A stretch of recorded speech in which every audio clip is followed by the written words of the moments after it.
네, 오늘 읽은 이제 사무엘하 16장과 17장을 함께 읽으셨습니다.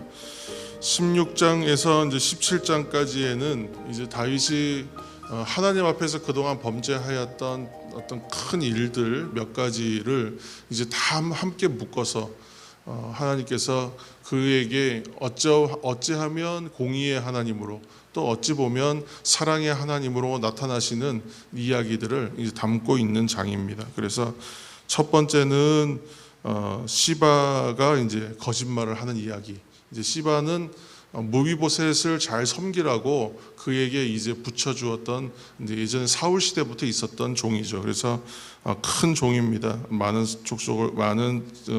수족을 거느리고 있는 가족이 많은 그런 이제 시바. 근데 이 시바가 거짓말을 합니다. 근데 이 내용을 가지고 우리가 보았을 때는 다윗이 우리아를 속였던 것처럼 이제 시바도 거짓으로 이제 다윗을 속입니다.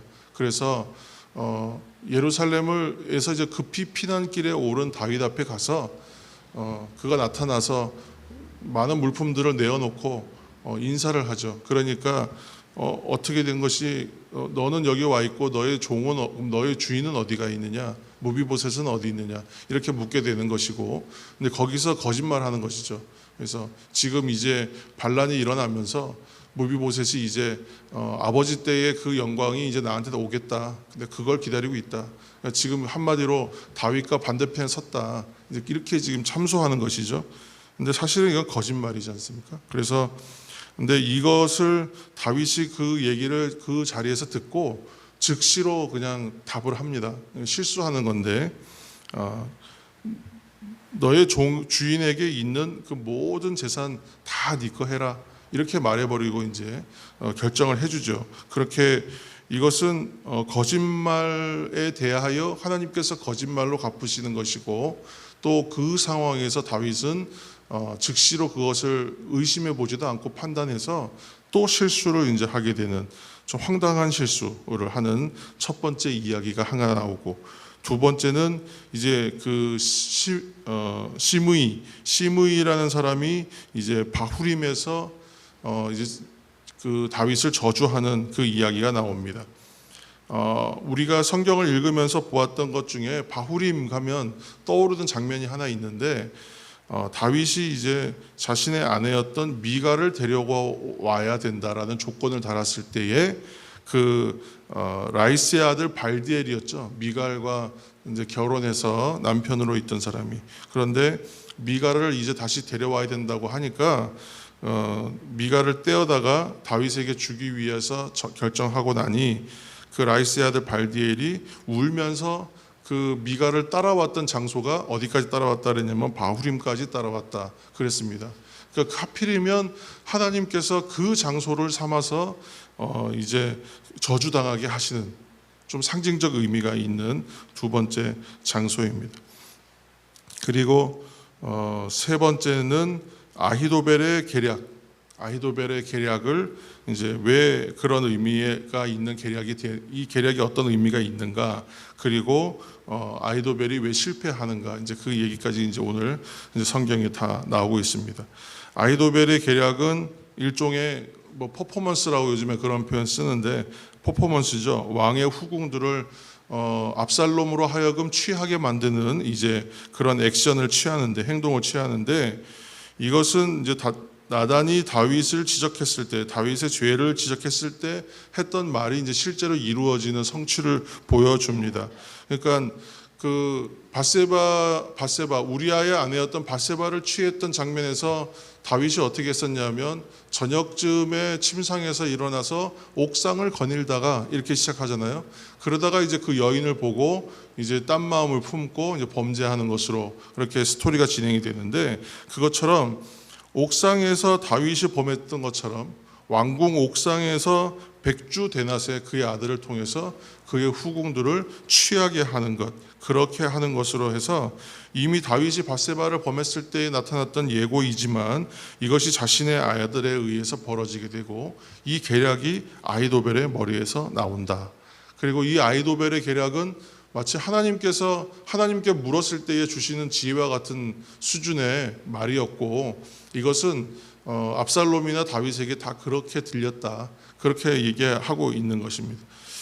오늘 그래서 이 16장에서 17장의 내용들을 어찌가 우리 잘 보면 마치 하나님께서 다윗의 일생 중에 잘못되었던 장면들을 다 하나하나 끌어내셔가지고 그것을 씻어내어 주시는 것 같은 장면.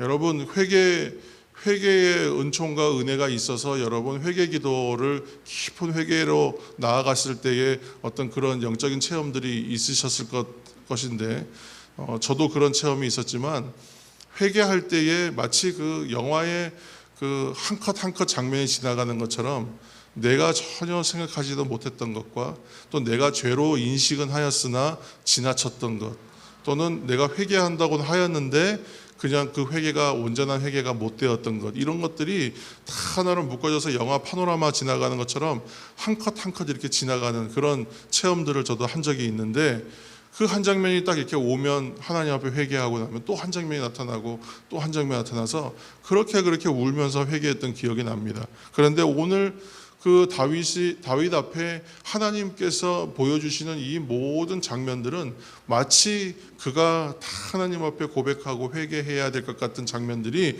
한 컷 한 컷 지나가는 것처럼, 그렇죠? 그래서 시바의 거짓말 같은 장면과 또 시므이가 저주하는 장면, 아히도벨의 계략에 나오는 장면들과 이 일들이 이루어지는 것을 보면서 다윗이 그 스토리들을 겪으면서 어떤 당했을 마음은, 이건 내가 하나님 앞에 다 고백하고 나의 죄 때문에 시작되는 것이구나 깨달으면서, 이제 하나님 앞에 혹시나 하나님께서 나에게 선의를 베풀어 주시면 내가 그 은혜를 좀 받았으면 좋겠다, 이렇게 여길 만큼 그러한 장면들이 지나가고 있는 것으로 보아야 하지 않겠는가, 그렇게 이제 해석을 하는 것입니다. 그래서 우리가 이 장면들에서 보는 것은 축복만이 하나님의 음성이냐, 축복만이. 그러니까 우리가 기도하면서 하나님께서 우리의 음성을 들려주시기를 원합니다 하고 기도하는 것은, 하나님 나에게 이 상황에 대하여 축복하여 주시고 이 상황에 대하여 나의 갈 길들을 보여주셔서 내가 잘되게 하옵소서, 그런 마음으로 우리가 기도하기 때문에 하나님의 음성을 듣는다는 것 자체에 대한 인식은 좋은 말씀을 해주실 것이다, 나에게. 그것이 은혜다라고 생각하지 않습니까? 그러나 하나님의 음성을 들을 때에는 축복만이 아니라 나를 저주하시는 것처럼, 나에게 질책하시는 것처럼 하시는 말씀, 그것도 나에겐 복이라는 거예요. 그것도 하나님의 은총이요 하나님의 음성이고 하나님의 음성의 응답이라는 것입니다. 그래서 지금 다윗은 어떤 시므이가 저주하는 것을 보면서 그것을 하나님의 음성으로 들어요. 하나님이 시므이를 통해서 나에게 저주하시고 그의 입술을 통해서 나에게 지금 가르치시는 것이다, 이렇게 받아들인단 말이죠. 그래서 우리가 하나님의 음성을 기도하면서 듣는다, 듣지 못한다는 단순한 문제는 아닌 것 같아요. 그래서 하나님의 음성을 듣는 자리는 그것이 내용이 무엇이건 간에 그것이 다 하나님께서 나로 하여금 나 되게 하기 위하여, 그러니까 오늘 성경에서는 다윗이 다윗되게 하기 위하여, 온전하게 하기 위하여 하나님께서 가르치시는 장면. 그래서 그것이 때로는 선한 말이고 때로는 그것이 저주의 말과 같은 내용이라 할지라도 그것을 하나님의 음성으로 여겨서 듣는 것이죠.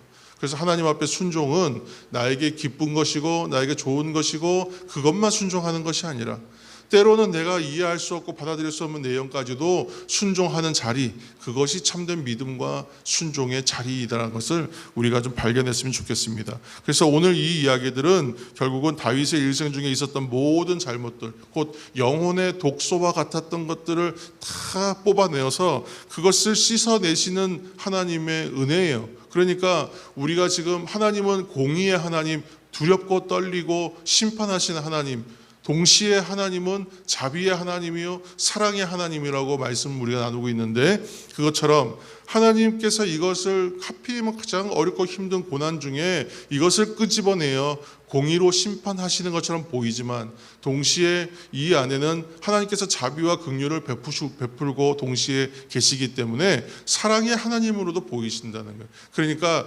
하나님의 성품은 어느 한 가지 면만 드러나는 것이 아니에요. 지금 하나님은 나에게 공의의 하나님으로 나타나셨거든요, 이렇게 여길 것이 아니라 공의의 하나님으로 나타나시지만 그러나 그곳에는 항상 하나님의 사랑과 자비가 동시에 있다는 거예요. 한 사건 안에 한 사건으로만 볼 것이 아닙니다. 그리고 여러분 생각해 보세요. 하나님께서 사랑의 하나님으로 나타나시지 않으면요, 우리 여기 지금까지 서 있을 수가 없어요. 공의의 하나님으로만 임하셨다면요, 저희는 이미 심판받아서 끝났습니다. 그런데 기다리시고 사랑하시고 긍휼을 베푸시는 하나님으로 오늘 우리 가운데 계시기 때문에, 그러한 하나님이 있기 때문에 우리가 하나님 앞에 설 수 있는 것이죠. 하나님의 긍휼하심과 자비가 없다면, 사랑이 없다면 한시도 하나님 앞에 설 수 있는 사람은 없습니다. 그래서 우리는 하나님의 음성에 대하여 귀를 기울이는 것이죠. 하나님의 음성을 들었다면 순종하며 회개하며 하나님 앞에 나아가야 하는 것입니다. 내가 성실하였기 때문에 모든 일의 상황이 확실하다고 낙관할 수만 없는 것이 우리들의 인생입니다. 왜냐하면 이처럼 확실하고 정확하게 여겨지는 아히도벨의 계획조차 하나님께서 허락하지 않으시면 성공할 수 없다는 거예요. 그렇죠? 그래서 그 계획도 하나님이 무산시켜 버립니다. 참 잘하는 것은, 얄밉도록 잘하는 것은 뭐냐면, 다윗이 범죄하지 않았으면 참 좋았을 거예요. 그런데 범죄하였지 않습니까? 범죄하여 자신이 고난 중에 지금 처해 있습니다. 그런데도 불구하고 그 와중에도 기도해요. 아히도벨의 계획이 무산되기를 하나님 앞에 구합니다. 그리고 하나님 그걸 들어주세요.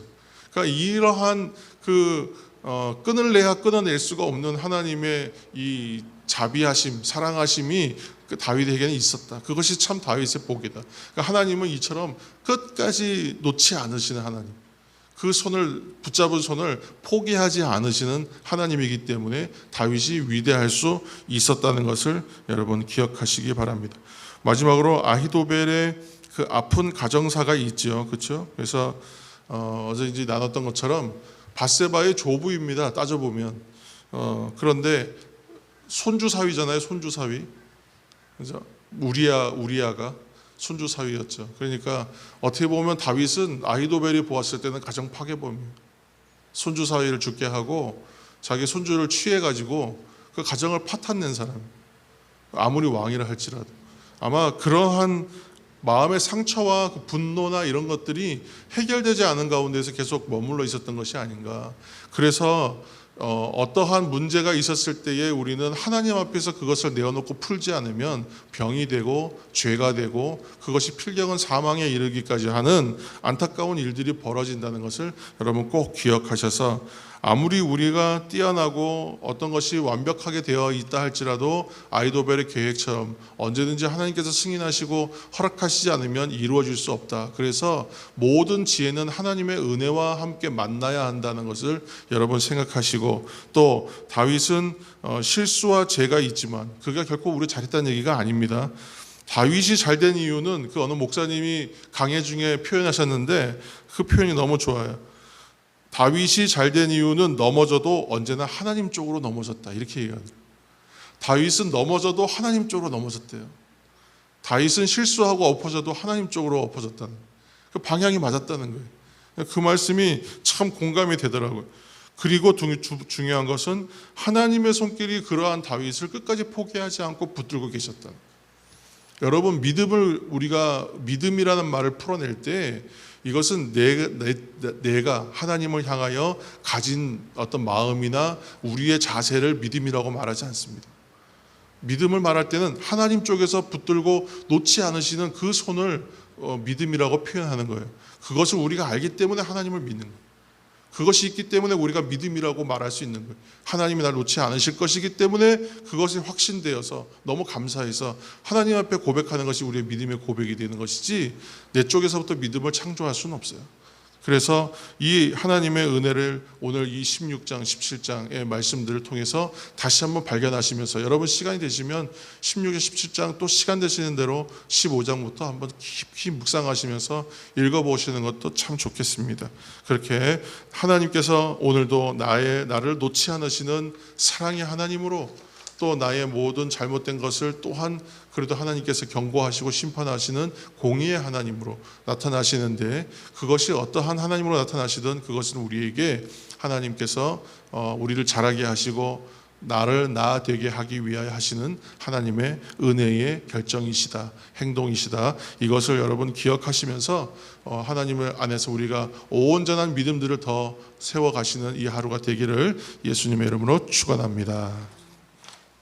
함께 기도할 때에 우리 참 아주 어렵지만 감사한 일이, 우리 이경숙 권사님 위해서 계속 기도하고 있는데, 이경숙 권사님 이제 2차 항암을 앞두고 검사한 내용들이 상당히 좋게 병원에서 나왔습니다. 얘기가. 그래서 그 암 수치가 절반으로 떨어졌다, 그렇게 좋은 소식을 전해주셨는데, 계속해서 기도해 주셔서 완치되게 하시고 재발 없는 완치의 길로 하나님 인도하여 주옵소서.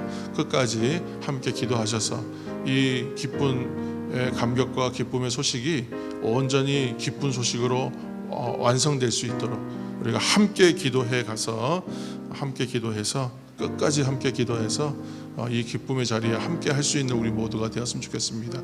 우리 교회가 교회되게 하는 일들을 위하여 기도하신다 생각하시고 함께 중보해 주시기를 바랍니다. 말씀을 생각하시면서 하나님 나에게 음성으로 들려주시고 말씀하여 주옵소서. 공의의 하나님으로, 사랑의 하나님으로 나에게 나타나셔서 아버지 하나님 주실 때에 우리의 믿음이 더욱더 온전하여 질 것입니다. 하나님, 그리고 우리가 중보하는 기도 제목이 있사오니 그 중보의 기도, 특별히 이경숙 권사를 위한 기도 가운데 하나님 역사하여 주셔서 완치하게 하여 주옵소서. 깨끗게 하여 주옵소서.